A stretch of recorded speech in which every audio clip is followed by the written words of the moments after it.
हा नमस्कार शेतकरी मित्रांनो, आपण किसान मोशी प्रदर्शनामध्ये आपला स्टॉल लावलाय। याच्यामध्ये आपला स्टॉल जो आहे तो पारंपरिक गावरान बियाणं याच्यामध्ये आपण हा स्टॉल लावलेला आहे। याच्यामध्ये आपल्याकडं 300 प्लस आपल्या बीज बँक, आपली बँक आहे बीज बँक, गोकुळ शेती फार्म पण आहे। त्याच्यामध्ये आपण बीज बँक ऑथोराइज केले, ज्याच्यामध्ये गावरान आणि पारंपरिक जे लुप्त होत चालले काळाच्या ओघात जे बियाणं आहे ते जपायचं आणि वाढवायचं हा आपला संकल्प आहे आणि आपण वाढवतो।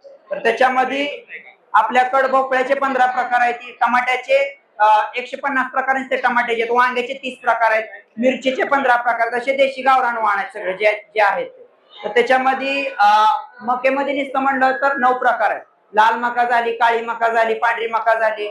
आंबाडीमध्ये 5 प्रकार आहेत, पांढरी आंबाडी, लाल आंबाडी, तसंच वेगवेगळ्या प्रकारचे। भेंडीमध्ये म्हणलं तर भेंडीमध्ये 7 प्रकार आहेत, नवधारी लाल भेंडी, पांढरी भेंडी, तसंच हिरवी काटेरी भेंडी, पांढरी काटेरी भेंडी। आणि प्रत्येक वाहनाचं काही ना काही तर गावरान वैशिष्ट्य आहे आणि प्रत्येक वाहनाचं काही ना काही तर असं आहे की त्याची रेसिपीच वेगळी असते एखाद्या वाहनाचं। जसं उदाहरणार्थ हे माझ्यासमोर आहे कोयरीचं वाण।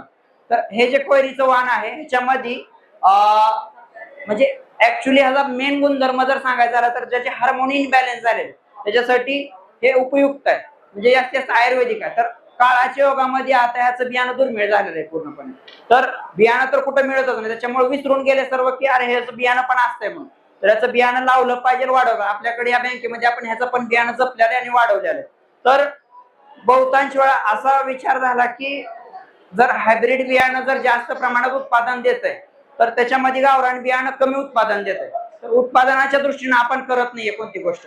मेन म्हणजे ह्याच्यामध्ये आपण काय केलेलं आहे, परसबाग तयार केलेली, हे किट तयार केले। ह्याच्यामध्ये पालेभाज्या, फळभाज्या आणि वेलवर्गीय असं किट केलं, जेणेकरून एक आपले सख्खे नातलग, आई वडील, बहीण भाऊ बांधव जे पण आहेत त्यांना तरी निदान देशी वाण खाता यावं। आणि सगळ्यात महत्वाचं म्हणजे जर ज्यावेळेस आपण हे लावतो तर विषमुक्त पद्धतीने लावायचंय, विषमुक्त पद्धतीनेच खायचंय।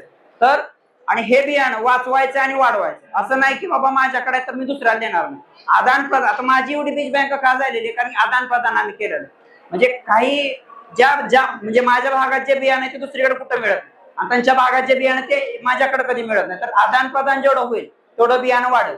तर प्रत्येकानं बियाणं वाढवलं पाहिजे आणि वाचवलं पाहिजे। आणि परस बागेचं किट आहे, कमीत कमी 1 गुंठा जरी जमीन असेल तुमच्याकडे किंवा 5 गुंठे जमीन तर त्याच्यामध्ये हे तुम्ही बियाणं वापरू शकता आणि वाढवू शकता।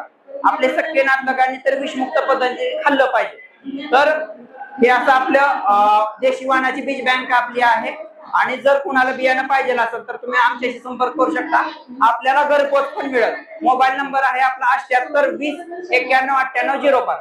तर आपण कॉन्टॅक्ट करा आणि आपल्याला बियाणं मागून घ्या। जर तुमच्या भागात कोणतं दुर्मिळ वाण असेल तर आमच्याशी संपर्क साधा, आम्हाला द्या, आमच्याकडलं जे पाहिजे तुम्ही फुकट घेऊ शकता, काय अडचण नाही।